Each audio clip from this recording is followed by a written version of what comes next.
Bellevue flood destroyed hundreds of homes. Now, 4 years later, the process of rebuilding is about to take another step forward. Our Bellevue brings us the latest effort to fill the void of affordable housing. 4 years ago, the Missouri River swelled, consuming everything some people owned. In Bellevue, it swallowed about 200 homes.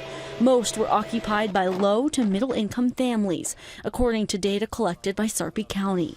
Rebuilding has taken time, but a Nebraska-based developer, Excel Development Group, promises new homes are coming. The last couple of years is really when you're starting to see those funds. Slow going up until this point, but Diane Bruce with the Greater Bellevue Area Chamber of Commerce says that's the reality of government funding sometimes. The paperwork that's involved to get the kind of funding that you need to make this kind of stuff happen, it is a long process. Excel Development Group has now secured $2 million in disaster relief funds. That means they have the $13 million needed to get to work on an affordable housing development for seniors 55 plus. There'll be 36 units near Bellevue West High School by the middle of 2025, they say.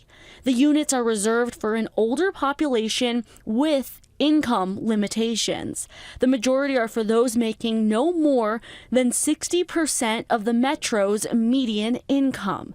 To qualify, that's about $42,000 for an individual or $48,000 for two people. Targeted towards those people that were actually directly affected by the flooding.